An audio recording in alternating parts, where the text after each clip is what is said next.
aitäh korraldajatele, Fermi Energiale, Kaiale, kes kutsus. Mõtlesin ka enne nagu Arvi ütles, et kasutab alati võimalust rääkida laiemalt inseneeriast. Mõtlesin ka igaks, kui noortele rääkida, siis sissejuhatuseks, et mina täna selles rollis olen olnud alates selle aasta veebruarist. Kui ma omal ajal 98. aastal lõpetasin Nõo reaalgümnaasiumi, siis mul polnud ka õrna aimugi, mida ma eluga peale hakata. Mul oli 2 hobi, elekter, energeetika ja puidutöö. Kui tollane klassiõde Silmarõõm, tänaseks minu abikaasa, meil 4 last, tuli Tallinnasse kooli, no siis oli ka lihtne valik Tallinnasse, Tallinna Tehnikaülikooli elektroenergeetikat õppima, nii et Ramburg, aitäh ka nende õpetussõnadest tollest hetkest.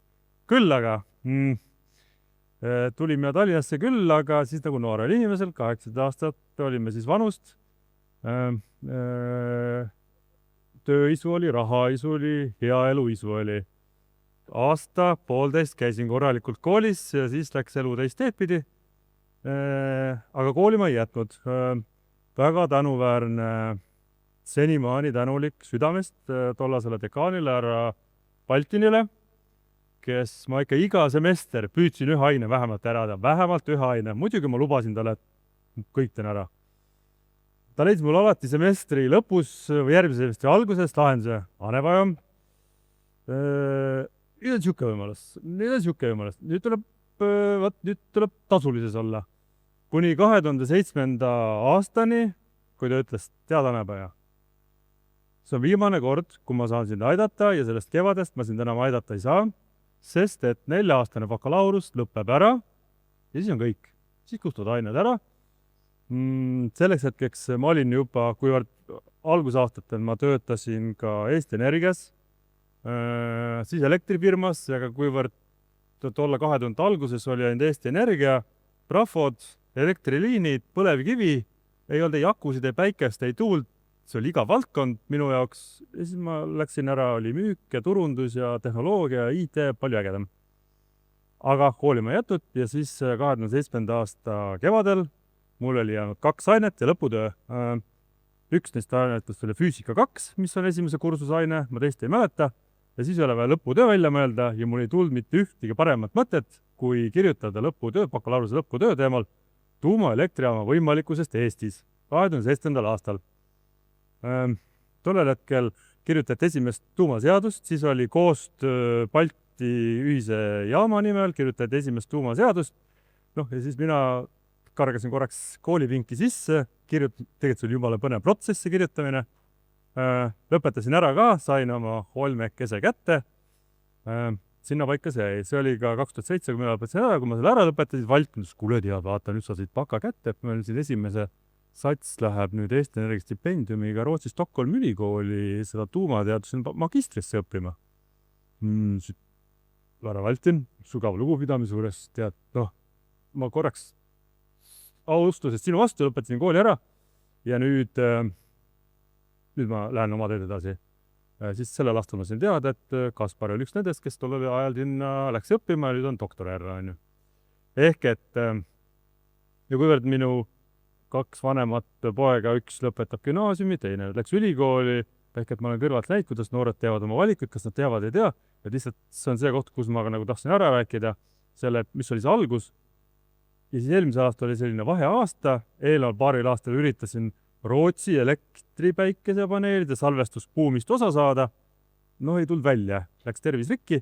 Eelmine aasta oli vaheaasta, eelmine aasta sügisel nägin töökuulutust tuuma programmi juhtupi koordinaator. See märksõna tuuma oli see, mis mind kõnetas. Kuivõrd eelmistel aastatel oli vaadata Fermi konverentsi asju, see oli tunnisin äge.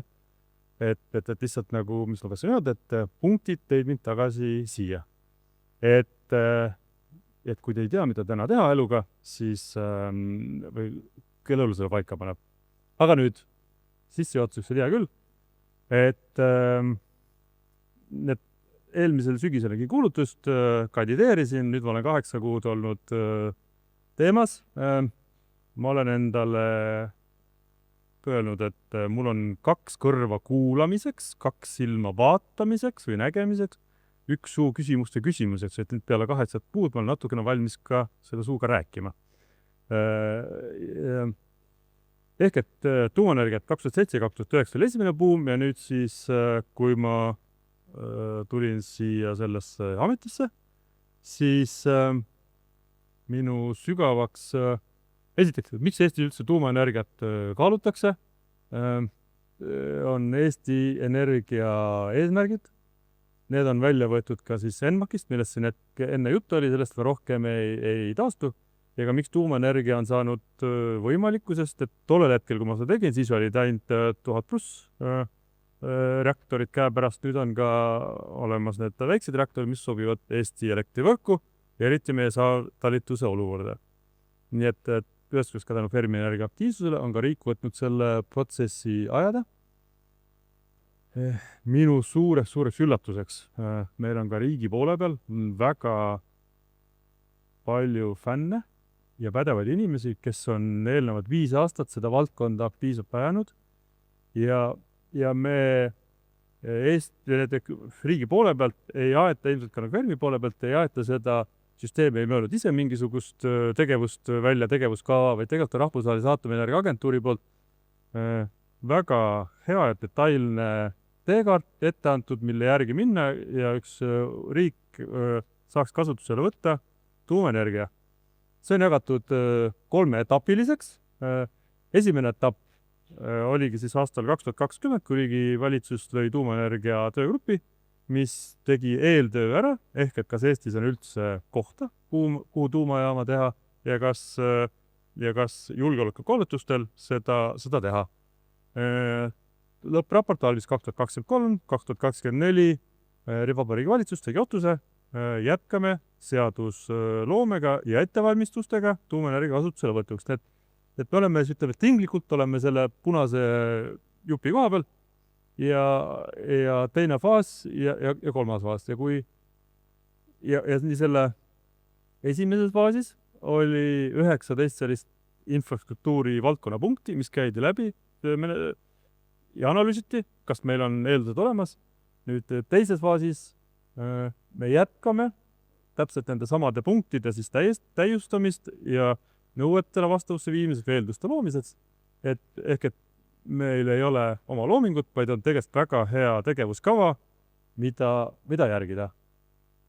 Ja tulenevalt sellest tegevuskavast, siis see esimene faas on läbitud, eelmisel aastal parlament toetas ja tänasel hetkel on meil siis teine faas tinglikult aastani 2031-2032. Selle aja jooksul on vaja teha riiklik äriplaneering, luua seadus, luua regulaator, töötada määrused välja, kuniks siis olla valmis ehitusloa väljastamiseks. Et see on see pikk plaan, selline ideaaljuhul 2035 aastal saaks vajutada nuppu või tõmmata rubilnikut või push the button, kuidas iganes tahab öelda, et saaks esimesest reaktorist ehk et esimene reaktor võiks käivitada.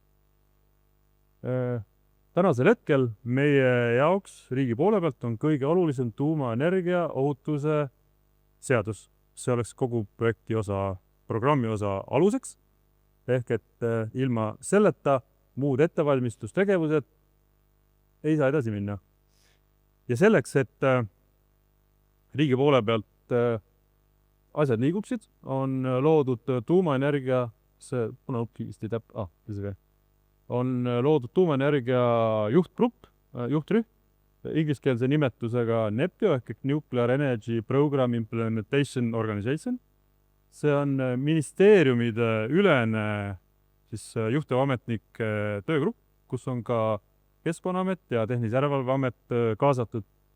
Ainus ministeerium, kes ei ole esindatud siin, on Kultuuriministeerium.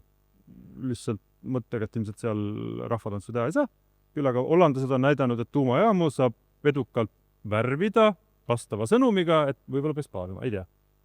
Küll aga siis juhtrühma all on 4 töögruppi, õigusloome töögrupp, regulaatoriloome töögrupp, pädevuste arendamise töögrupp ja riikliku eriplaneeringu töögrupp. Kõige olulisem seadusloome. Maikuus, juunikuus oli seaduse väljatöötamiskavatus avalikul arutelul ja alates juuni algusest on iganädalaselt see töögrupp, aktiivne töögrupp kogunenud. Aluseks on rahvusvahelise aatomienergia agentuuri poolt nuclear law, kus siis on kohandatud Eesti jurisdiktsiooni ja praktiliselt iga nädal on kokku saadud, kirjutatud kuni siis selleni välja, et tänaseks hetkeks see draft on koos ja me pingutame selle nimel, et 8. detsembril võiks seaduseelnõu olla saata esimene avalikule arutelu ringile, et avalikkusele tutvumiseks, huvipooltele tutvumiseks ja 8. detsembrist kuni 5. jaanuarini ja selle aja jooksul ja ka jaanuarist on meil võimalus teha sidusrühmadega konsultatsioone, küsida nende tagasisidet ja tänasel hetkel on eesmärk, et siin on veel mai-detsember menetlusse, aga vaikiv eesmärk on see, et seadus saaks vastu võetud seal järgmise aasta jaanipäevaks, mis oleks aluseks jätkuvalt regulaatori edasiarendamistele ja muude tegevustega edasi minendeks. Teine on regulaatori loomise töögrupp, kelle eesmärk on tänasel hetkel teha ettevalmistused, kaardistada regulaatori ressursivajadused, pädevuste vajadused, kompetentsivajadused, funktsionaalsus, et meil on nagu rusikareeglid, on teada, mis seal olema peab ja kui palju inimesi ja mis need pädevused on, aga nüüd käib selles mõttes optimeerimine ja selgeks saamine, mis on see Eesti vajadus ja kui palju meil siis päriselt selleks on inimesi vaja, kas meil need inimesed on olemas, kuna meil neid inimesi mingis etapist vaja on, palju meil selleks raha on vaja ja mis ajakavas me liigume. Ehk et esimene regulaatori loomise trahv võiks valmis saada selle aasta lõpuks, mis siis on aruteluks edasi minemis ja osalt ka nagu seaduse loome käigus saab ka selle aruteluna välja tuua. Kolmas töögrupp on pädevuste arendamise töögrupp. Juunikuus käivitati energeetika valdkonna OSKA uuring, mille siis tööversioon võiks valmis saada selle aasta lõpuks, lõplik raport avalikustada järgmise aasta esimeses kvartalis, aga mille eesmärk on ära kaardistada Eestis siis üldse energeetika valdkonna inimeste ressurss, olemasolev ressurss, järgmise 10 aasta siis vajaminev ressurss ja mida meil on vaja juurde kasvatada, õpetada, arendada, et see on nagu regionaalselt ja me oleme ka sinna sisendi andnud ka, mis kompetentse ja inimesi on vaja tuumaenergia valdkonnas, et on riigi poolt, regulaatori poolt, PERMi poolt, et mis peaks olema järgmise 10 aasta, ehk et see ongi aluseks, et Haridus- ja Teadusministeeriumile, et mis siis järgmise 10 aasta jooksul peaks olema ka hariduses ja õppesüsteemis inimeste arendamise kava nii energeetika kui tuumaenergia kontekstis. Ja 4. töögrupp on riiklik eriplaneering, seda veab Majandus- ja Kommunikatsiooniministeerium. Valitsus algatas 22. mai riikliku eriplaneeringu. Hetkel on see planeering siis selle konsultatsiooni ettevõte, kes viib seda planeeringut läbi hanke faasis, lootus on, jaanuari alguseks on see hange läbi, meil on teada, kes sellega tegelema hakkab ja siis saab riiklik eriplaneeringu protsess edasi minna. Laias laastus oleme ajakavas, aga aeg näitab, kuidas sellega läheb.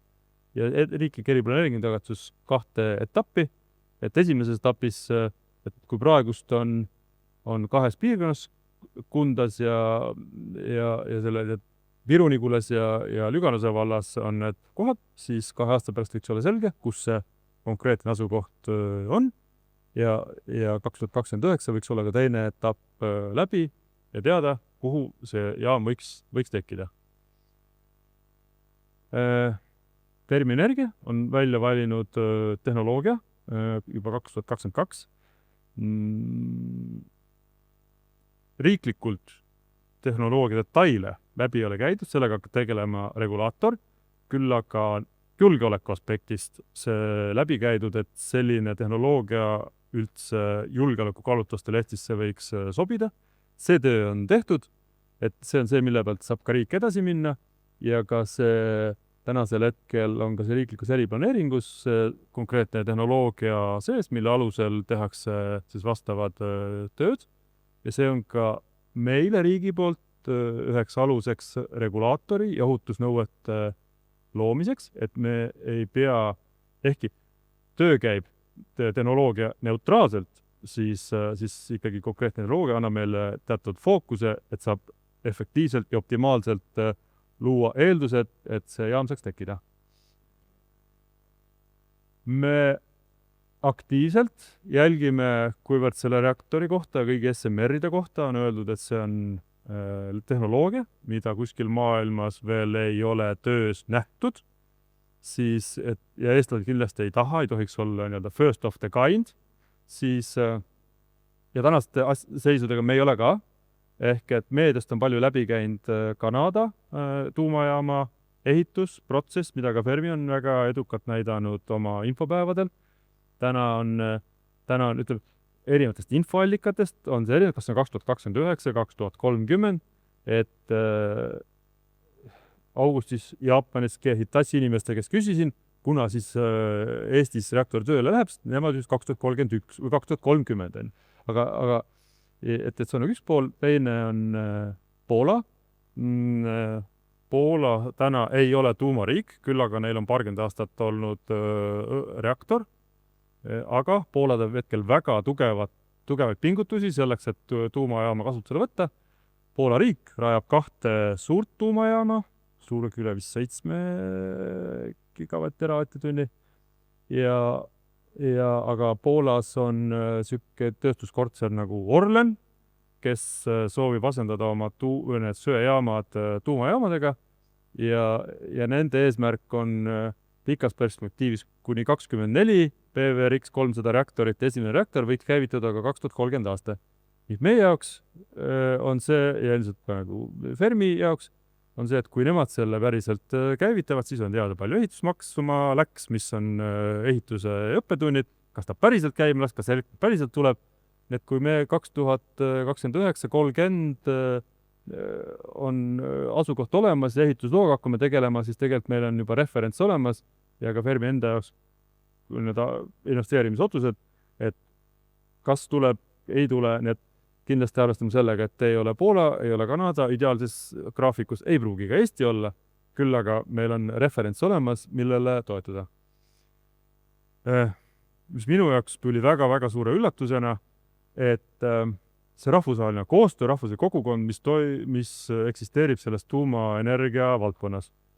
Et see, mis töötab rahvusvaheline aatomienergia agentuur, et need inimesed, kes täna riigi poole pealt selle tuumaprogrammiga tegelevad, need on saanud juba aastaid erinevaid väga spetsiifilisi koolitusi selleks, et seda programmi üldse arendada.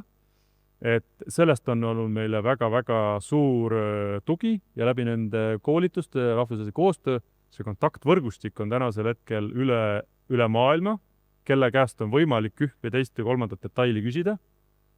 Meil on väga suur abi ameeriklastelt, Ameerika riigilt läbi FIRST programmi.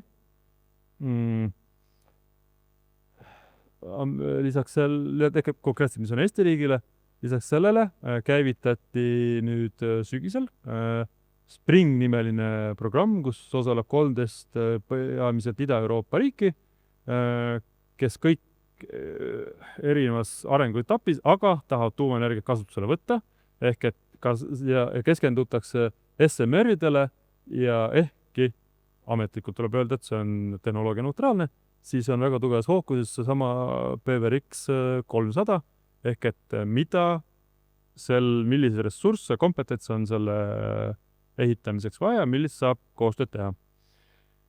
Soomes Tukiga on aktiivne koostöö Kanada regulaatoriga, aktiivne koostöö jaapanlastega.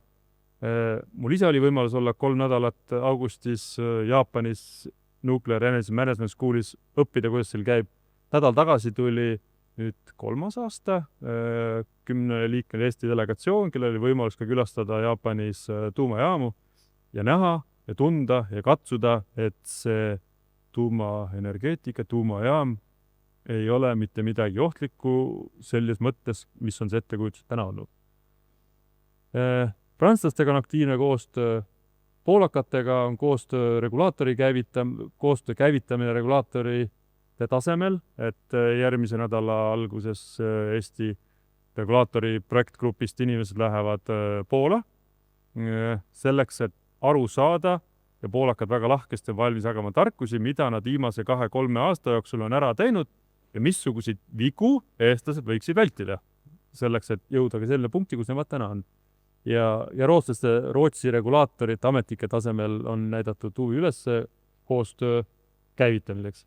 Ehk et meie need töögrupid saavad väljaspoolt rohkem abi, kui me suudame täna vastu võtta, mis annab meile selle võimaluse selekteerida seda abi, et võimalikult kiiresti oma programmiga edasi minna. Ja rahvusvahelises plaanis eestlastel on väga hea maine kogu oma programmi edasi liikumisega, kogu selle organiseeritusega, kogu riigi ja operaatori vahelises koostöös, et siin on riik või kaart vastavalt siis nagu IAEA nendele faasidele üle maailma, riigid, kes täna võtavad tuumaenergiat kasutusele, ehk et ka riigid, kes teistpidi vaatavad eestlastele otsa ja meie inimesed täna juba käivad ka oma siis kogemusi jagamas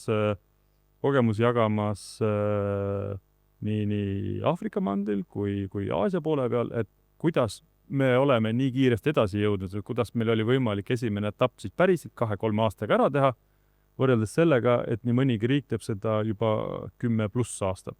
Et meil läheb tõesti hästi, ma lihtsalt tõin siia välja ka nagu mastaabi või nagu info mõttes, et missugused riigid täna mõtlevad ka tuumaenergia kasutuselevõtule ja missuguses faasis nad on. Et riike on mitmekümneid. Ja need on need pre-phases riigid, kes siis on päriselt veel mõtlevad, riiklikke otsuseid ei ole, võib-olla hakkavad seda esimest faasi tegema, et kas võiks üldse kasutusele võtta seda tuumaenergiat, aga et lihtsalt nagu aru saada, et ka see nagu Rahvusvahelise Aatomienergia Agentuuri inimesed ise on öelnud, et veel 5 aastat tagasi ei tahetud ka kuskile seminaridele rääkima kutsuda, aga nüüd on toimunud peale siis viimaste aastate geopoliitilisi sündmusi on toimunud muutus, ehk et nad ei jõua seminaridel ja konverentsidel ära rääkida ja valgustada tuumaenergia teemal, tuumaenergia kasutuselevõttu, tuumaenergia arengutest. Pani veel, et aru saada, et ka riigi poole pealt, et ei käi mitte mingit sellist ise aretamist, vaid et tegelikult nagu tõesti ka nende inimeste täna õppeprotsess on kiire, efektiivne. Tuumaenergia kohta on võib-olla natukene halb öelda, et ta on nagu startupi faasis, et me teeme kõike kiiresti, aga sisuliselt võrreldes nagu teiste riikidega me teemegi asju kiiresti ja meil ongi väga hea organiseeritus ja meie inimesed nii Fermi poole pealt või riigi poole pealt tegelikult teevadki väga head tööd. Ja nii palju, kui me oleme materjale ja infot tootnud, kõik on avalik, nii palju, kui me jõudnud ka veebilehtedele üles panna. Nii et guugeldage väike infot. Aitäh! Ma selles mõttes kasutasin oma selle 5 minutit ära, mis öeldi, aga nagu vana klassika on, et kohvipausi, lõunapausi mitte kunagi ei lasta üle. Aitäh!